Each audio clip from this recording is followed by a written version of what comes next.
Welcome back to Life Atlas.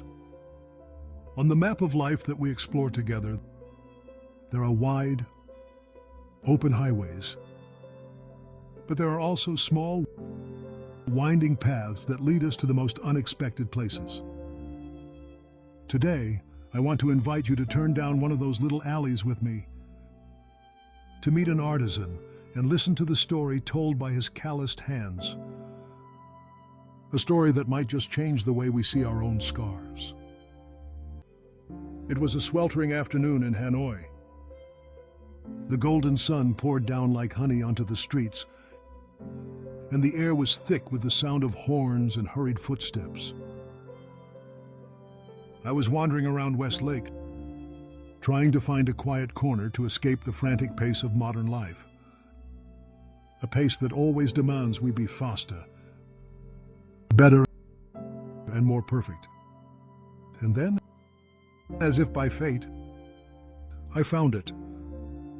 A small pottery workshop tucked humbly at the end of an alley, nestled under a vibrant canopy of bougainvillea. There was no flashy sign, only a few rustic ceramic pieces displayed on an old wooden shelf. I stepped inside and was immediately enveloped by the cool, quiet space. In the middle of the workshop sat an old artisan, perhaps in his 70s. His hair was pure white, his back slightly bent, but his hands were remarkably steady as he focused on shaping a vase on a potter's wheel. His eyes were narrowed, gazing at the shapeless lump of clay as if he were looking into its very soul. Around him, hundreds of finished ceramic works stood in silent witness. I walked around quietly, not wanting to disturb his concentration. There were tall, elegant vases, perfectly rounded bowls, and exquisite tea sets in jade green glaze. But what captivated me the most was a bowl set apart in a corner.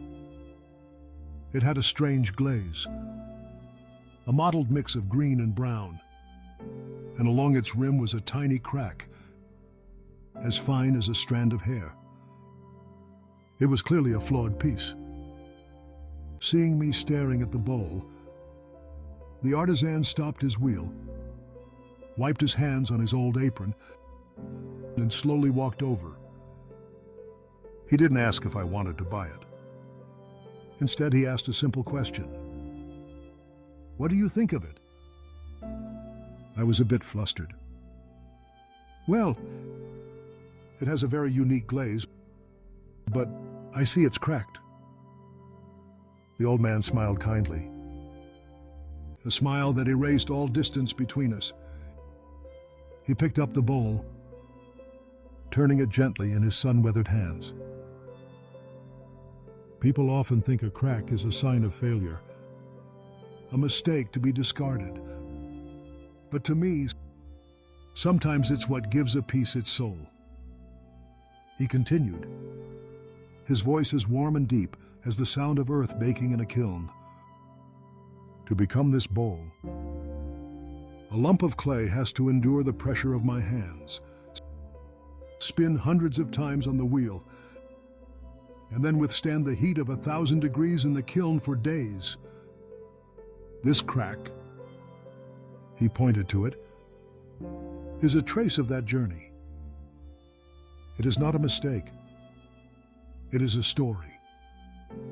It is proof that this bowl fought, endured, and survived to become what it is. Utterly unique.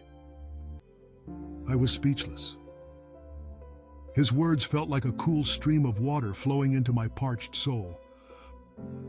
The world outside teaches us to hide our scars, to paint a flawless image of ourselves. We are terrified of our failures, our wounds, our cracks in spirit. We see them as weaknesses, as things to be concealed. People are the same, the old man continued, his gaze distant. Those who appear the strongest, the most perfect, are sometimes the emptiest inside. But those who have stumbled, who have been hurt, who carry scars within them, they possess a depth, an empathy that no one else can. Don't be afraid of your cracks. Cherish them, for they make up your unique story. They make you who you are today. That afternoon, I left the pottery workshop as the sun was setting over West Lake. I didn't buy the bowl, but I carried away something far more precious: acceptance. I learned that true beauty isn't found in perfection, but in the authenticity of our cracks, and in the courage to live with the stories they tell. The story of the ceramic artisan and the cracked bowl reminds us that on the map of each person's life, it is the bumpy roads and the scars left behind that make our journey worthwhile. If this story has touched you, if it has helped you look at your own cracks with a more compassionate eye, please hit the like and follow button for the Life Atlas channel. By following, you won't just be listening to healing stories like this one, but you'll also be joining a community where we learn to cherish imperfection and find the beauty in our own unique stories. Thank you for listening. I'll see you on the next journey across the Life Atlas.